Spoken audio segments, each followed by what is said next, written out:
Welcome to Automating Success Show. I'm your host, Joe Langton. And today I have the privilege of interviewing someone that, quite frankly, has been a mentor for me in the industry. His name is Brandon Lindell. We'll get into why he's my mentor and our background history. But before I start going down memory lane with Brandon, I'm going to let Brandon introduce himself to you guys and kind of just cover some of your industry background, how you got started to now. So, all right. Hi, everybody. I'm Brandon Lindell, and grew up in Rockford, Illinois. Kind of like a Wonder Years kind of setting, from dad to mom to everything else. Not super rich, not poor, and I just, as a kid in school, I couldn't sit still very well. I don't know. Nowadays, they call it ADD. I don't know if I was up to that level or not, but so I wanted to work outside. So, I tried Union Hall. I was actually a computer salesman back when they were selling Commodore 128s, TI 99s. But after I graduated, ended up doing a couple different things and found myself outside all the time landscaping, which led to owning my own nursery, my own brick paver company, landscape company for many years. That's how I got from A to Z. All right. So one of the things that, the background reason I really wanted to take the time and be able to do this podcast with you is I'm someone that believes that things happen the way they do for a reason in the universe. And I look back, and I don't know, you'll probably remember this time, but I used to be pulling up my associated electrical work van into your nursery because you and Rory were nice enough to let my brother and I lease space at your nursery, since we were buying so heavily from the nursery. And I feel like we developed a great relationship, and it's something I wanted to, say. It's like when I bring people on the podcast, sometimes it's people I don't know at all. But I always talk about mentorship and how I enjoy mentoring people.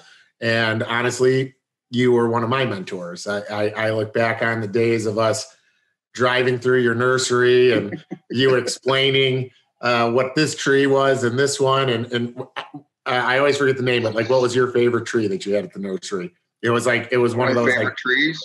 Yeah. You had a couple. The Nyssa sylvatica or the Ginkgo biloba. But I was always a big Nyssa sylvatica fan. Yes. Yeah. That's the one that flowered in August or something, right?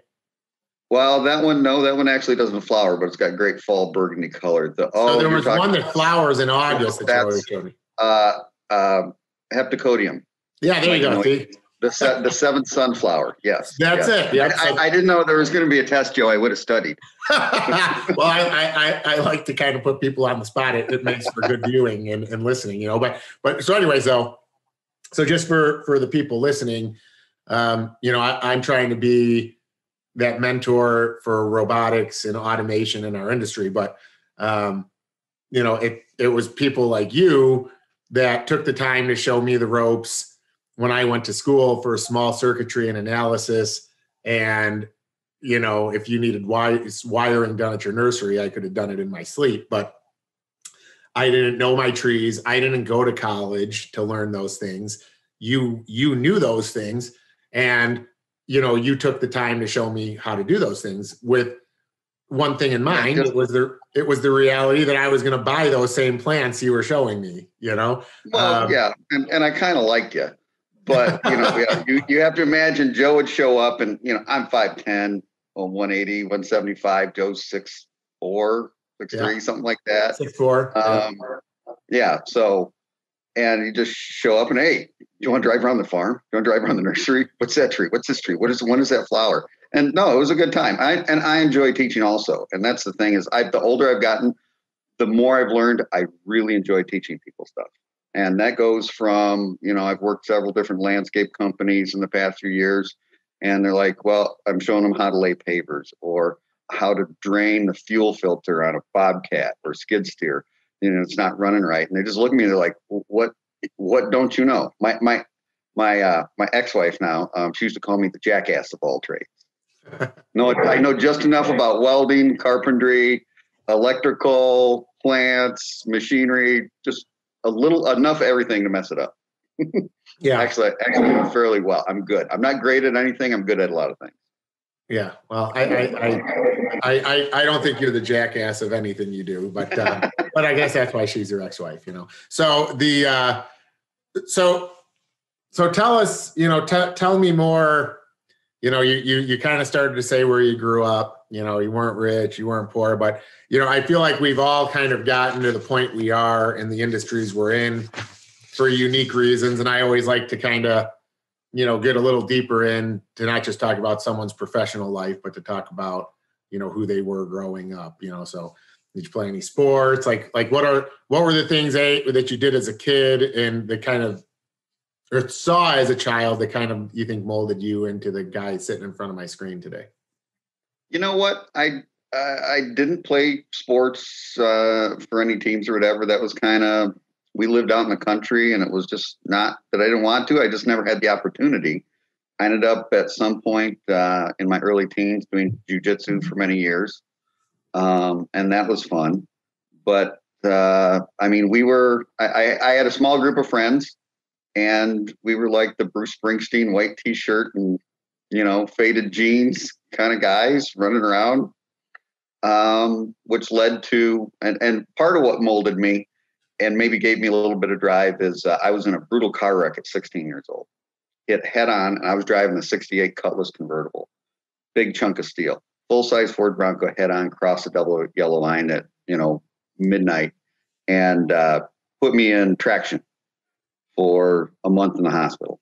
Broken ribs. I mean, I had over 130 stitches and put my knee back together, broke my femur into 4 pieces. So the recovery from that kind of like, after that happens, I always ask myself, what's the worst that can happen? If I go into any business venture or anything I do, you always ask myself, what's the worst that can happen? How bad can it be? As long as I decide I can live with those consequences, I move forward. But you just get up every day and you keep doing it. That's the best advice I can give to somebody. And it's like, well, did you fail at this or fail at that? Well, no, you've only failed once you've given up. It was like Thomas Edison said, I haven't failed. I found 10,000 ways that don't work. So once you give up, then you failed. But as long as you're still trying, you haven't failed yet. That's my perspective, and that's the attitude that I go into things with. That's a good attitude. I didn't know about the car accident. That's kind of crazy. So was it only you in the car, or did you have somebody else with you, or what was the deal? No, I had 2 out of my 3 or 4 best friends. And it's hard to pick a favorite, but one was in the middle, one was on the far side, one went home that night. The other was, and this is a funny story. So we're both in the ER. I mean, I saw him take a drill through my shin bone. I would pass out because they had to separate the leg and stuff. My leg went from this long to this long from the impact. Cut all the cut through the tendons under the kneecap. But I woke up and I spent 3 days together in intensive care with my buddy Kevin. He had put his head into the windshield. Seatbelts weren't a big thing back then, and moved a bubble on his brain, and so he was unconscious. And he sits straight up one day, like second day. He looks around and he looks at me. I got bandages across my face. You can see scarring here. And he goes, Brandon, you look like shit. Were you in a wreck or something? I just looked at him and we're like, yeah, Kevin, we both were. He goes, oh, turns his head, goes back to sleep for another 2 days. So how did everybody else fare besides Kevin? Then you said there were 3 people in the car, or 4. Then Chad, the other one was Chad. He actually had stitches and a concussion, and he went home that night. Yeah. So yeah, well, that's crazy. I mean, stuff like that, it puts things into perspective, I suppose. Yeah. You're just like, what else? What again? It was terrible. It was horrible at the time. Then once I healed up and got on crutches in high school, that's a bonus. The girls really like to carry your books. You play that up as much as possible. Yeah, for sure. I'm not above that. I have a little bit of more flexibility. So I mean, you got to take what you're given. Yeah, exactly. That's what you got to work with. You got to try and turn that half empty glass of water into a half full one. Yeah, that's what we do, Brandon. I think I say all the time, I'm an optimist, So when, okay, so, you're in school, you get in this car accident, and you're laid up, but, at that age, did you think you were going to own a nursery?